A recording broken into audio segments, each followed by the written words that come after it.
warahmatullahi wabarakatuh. Kami di sini ingin mempresentasikan modul 3. Sebelumnya perkenalkan, nama saya Sofisa Sabila. Nama saya Rama Putra. Nama saya Reza Aurelia Saputri.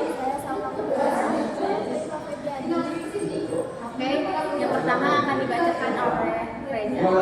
Oke, di sini saya akan mempresentasikan modul 3.1, yaitu the rules atau aturan komunikasi jaringan.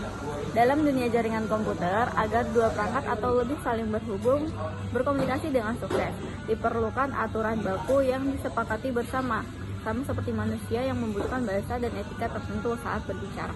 Perangkat jaringan juga membutuhkan protokol.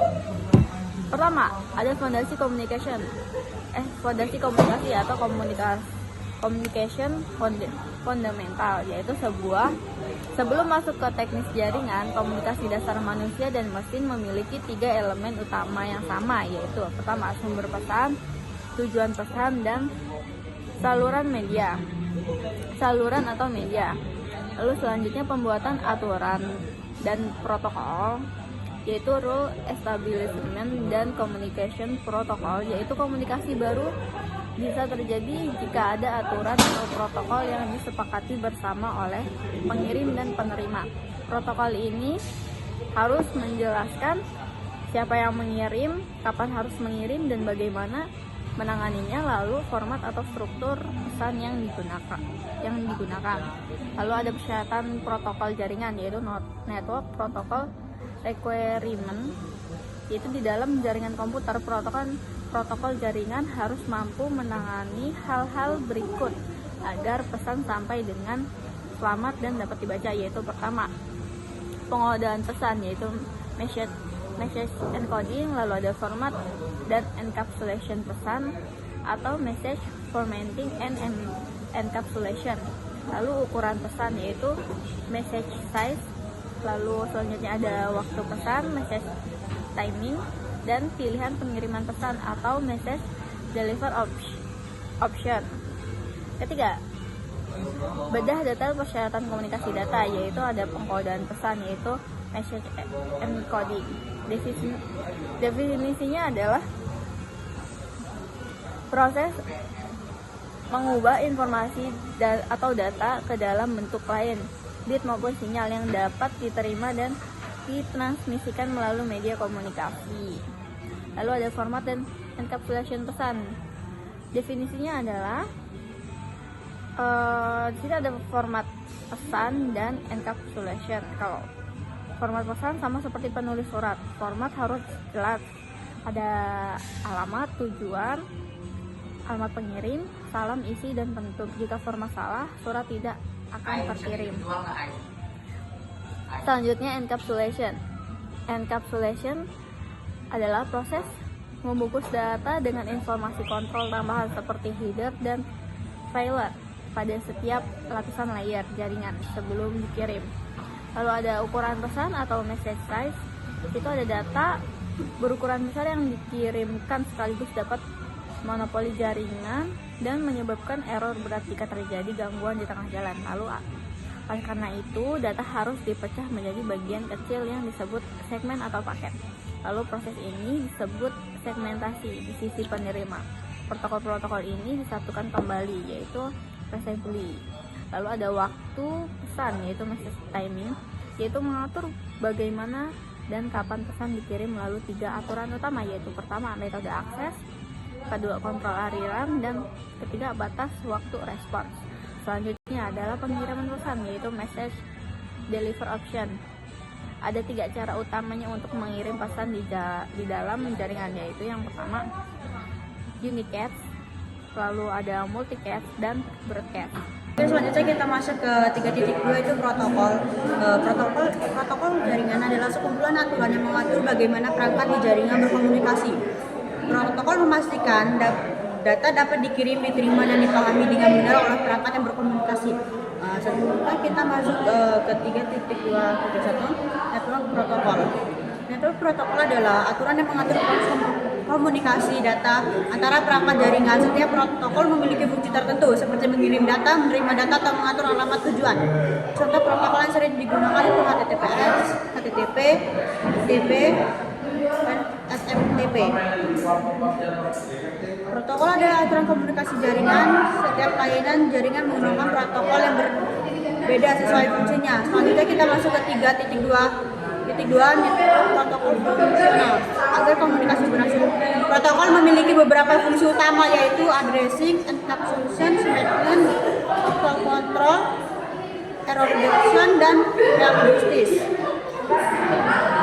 Selanjutnya kita masuk ke inti dari materi itu adalah mengatur proses mengirim data dari awal hingga diterima dengan benar. Selanjutnya kita masuk ke 3.2.3 protokol interaction. Dalam komunikasi jaringan, beberapa protokol bekerja bersama-sama pada lapisan yang berbeda.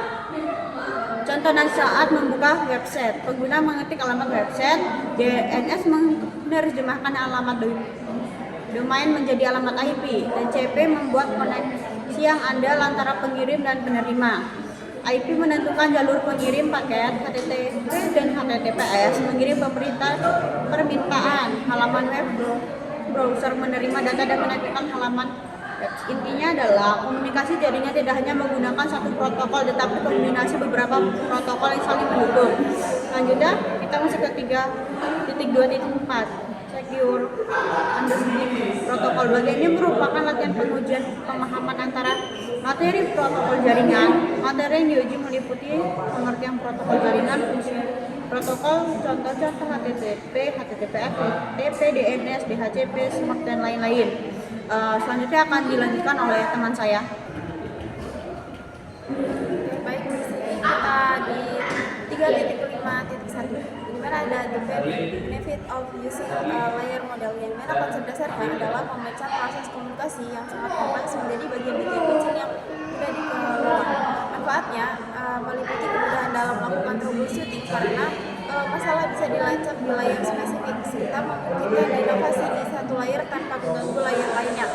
Lalu ada the OC layer reference model, di mana ini adalah model teoris yang dikembangkan oleh ISO sebagai standar universal, di mana dia memiliki 7 layer, yaitu ada physical, ada data link, ada network, transport, dan session, presentation, application. Lalu selanjutnya ada TCP IP, di mana ini adalah model praktis